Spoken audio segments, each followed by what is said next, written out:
But we're all here. We're all here, I think, because we love this city. We love New Westminster. It's a city, as we've heard, of action, and it's a city of compassion. And more than a city, it's a community. It's a community of people who show up and do the work, and work needs to get done. And it's with the support of that community, the support of the people in this room, the support of those who show up and do the work in this city, that I am announcing that I am going to run for re-election.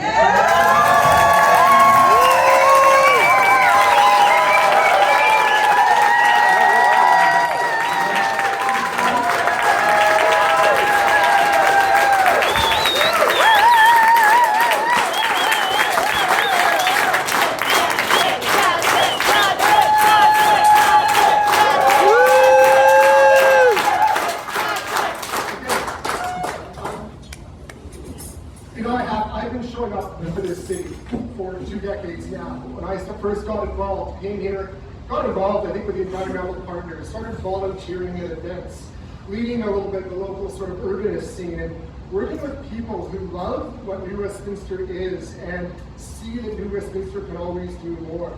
And these are folks who see New Westminster as no one's suburb, but as a thriving center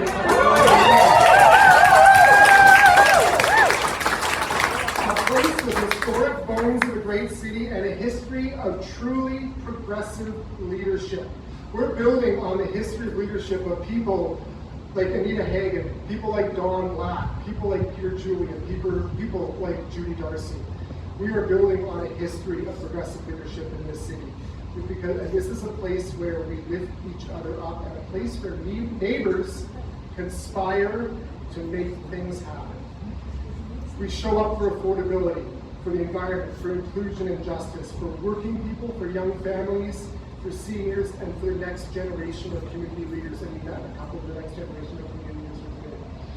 During my time on council, I've been working with this term, with one team, with Nadine, with Tasha, with Rudy, with Jamie.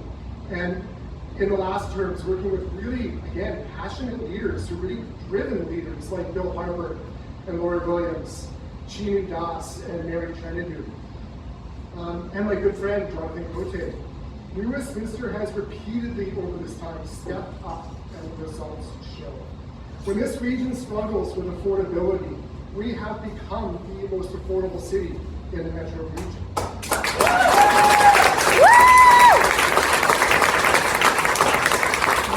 We are growing new businesses faster than ever. We are growing businesses in this city faster than we are growing population.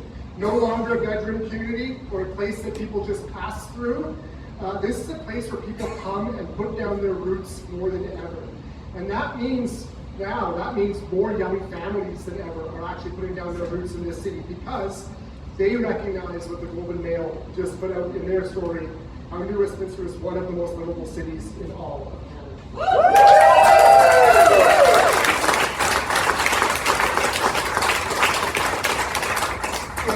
I'm going to skip by this list of accomplishments. I will share this with my friends later. Because there are I can sit here and talk about this long list of accomplishments in New Westminster on things we're leading the region on.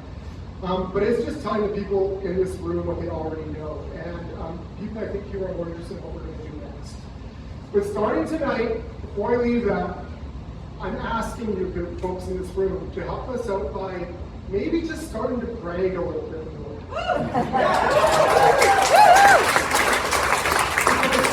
In this election, we are going to be up against an opposition who has been driving a negative message about this city that we love. People who wear the word progressive as a label, but do everything in their power to undermine progressive policy, to undermine the truly progressive actions we are taking in this city. During this council term, we have had many votes to support affordable housing, and I mean the full spectrum. Everything from basic shelter to get people out of bad weather, to transitional housing, to supportive affordable housing, to non-market rental.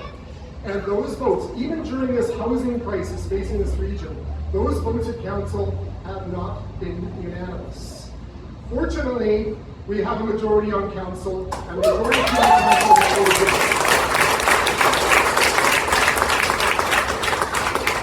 supporting the small businesses in this community and the work of our BIAs, increasing in arts and culture funding, our region-leading work on climate action. The majority of council voted yes for these things. Name a progressive local government idea: protecting renters, making roads safer, making transit faster, ecological restoration, providing shelter for the unhoused, community consultation that actually includes the true diversity of the city. On all of those items, this council has voted yes. Imagine what the city would be if the minority of council who voted against these things actually had the majority. No, thank you. We would have the affordable, progressive, growing, livable city that we are today, that we all know and love.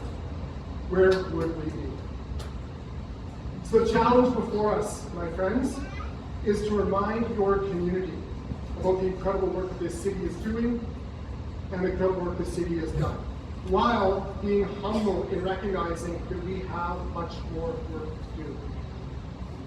We have hundreds of units right now of affordable housing being built in the city. We have brought in province-leading renter protections, but we still have seniors in this community worried about being able to age in place. We still have young families who can't find that extra bedroom when their family grows. We still have people sleeping on the street tonight in Westminster. We can do more. We can do more.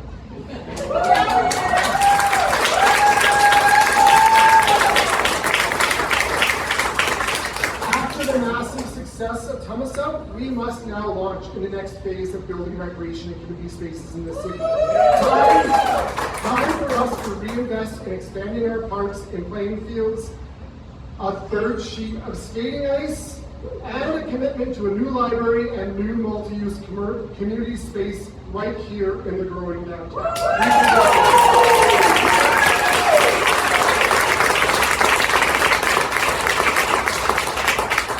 We are building safer streets in New Westminster, but we need to advance a Vision Zero approach so our roads feel safe again, whether you're an 8-year-old walking to school or you're an 80-year-old trying to get your groceries. I am committed to Vision Zero and making sure that we end road deaths in New Westminster.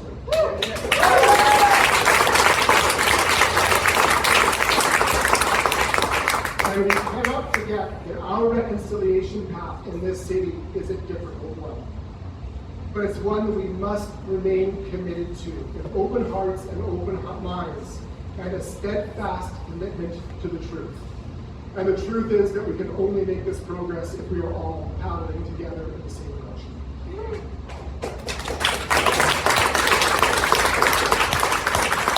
So my message is now is not the time.